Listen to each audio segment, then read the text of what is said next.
আবাসন সংকট নিরসন সহ ৩ দফা দাবিতে জগন্নাথ বিশ্ববিদ্যালয়ের শিক্ষার্থীদের লং মার্চ টু যমুনা কর্মসূচিতে বাধা দিয়েছে পুলিশ।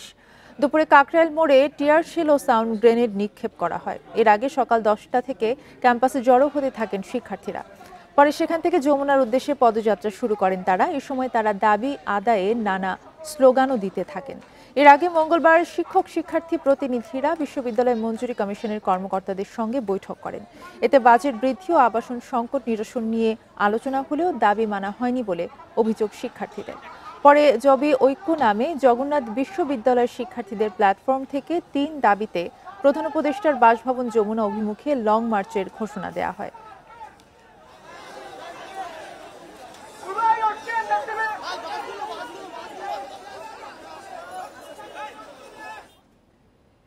এ বিষয়ে আরো জানাতে রাজধানী কাকরাইল থেকে আমাদের সাথে যুক্ত আছেন সহকর্মী সাজ্জাদ হোসেন।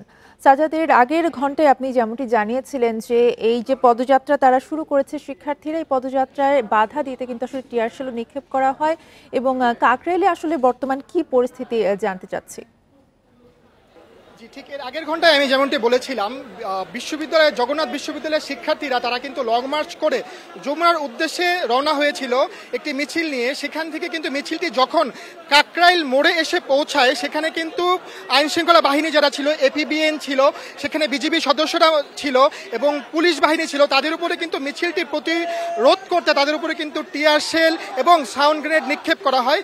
এতে আমরা দেখেছি বেশ কয়েকজন শিক্ষার্থী আহত হয়েছে এবং তারা এরপর সেই মিছিলটি কাকরাইল যে মসজিদ ছিল সেই মসজিদের এখানে রমনা পার্কের যে ঠিক অপোজিটে এখানে অবস্থান করছে এবং এখানে অবস্থান করেই কিন্তু তারা বিভিন্ন স্লোগান দিচ্ছে। তারা কিন্তু এখন যমুনা প্রধান উপদেষ্টার বাসভবনের দিকে তাদের যেতে দেওয়া হচ্ছে না। তাদের কিন্তু এই কাকরাইলের মসজিদের এখানে তাদের রুখে দেওয়া হয়েছে পুলিশের যে ব্যারিকেড, তারা এখানে দাঁড়িয়ে বিভিন্ন স্লোগান দিচ্ছে এবং বেশ কয়েকজন শিক্ষার্থী বসে রাস্তায় স্লোগান দিচ্ছে। কয়েকজন আহত অবস্থায় রাস্তায় আমরা কিন্তু শুয়ে পড়তে পর্যন্ত দেখেছি। তাদের যে দাবিগুলো ছিল মূলত তিনটি দাবি। জগন্নাথ বিশ্ববিদ্যালয়ের যে আবাসন ব্যবস্থা মানে হলের যে ব্যবস্থা, তারা চায় যতদিন পর্যন্ত না হলের নির্মাণ কাজ সম্পন্ন হচ্ছে ততদিন পর্যন্ত এই আগামী কার্য দিবস থেকেই তাদের যেন 70% শিক্ষার্থীদের আবাসন ভাতা দেওয়া হয় এবং তাদের যে আরো দাবি ছিল অতি দ্রুত এই যে হলের যে নির্মাণ কাজ এটি যেন শেষ হয়। এই দাবিগুলোই নিয়ে মূলত কিন্তু তারা আজকে প্রধান উপদেষ্টার বাসভবন যমুনামুখী হয়েছিল।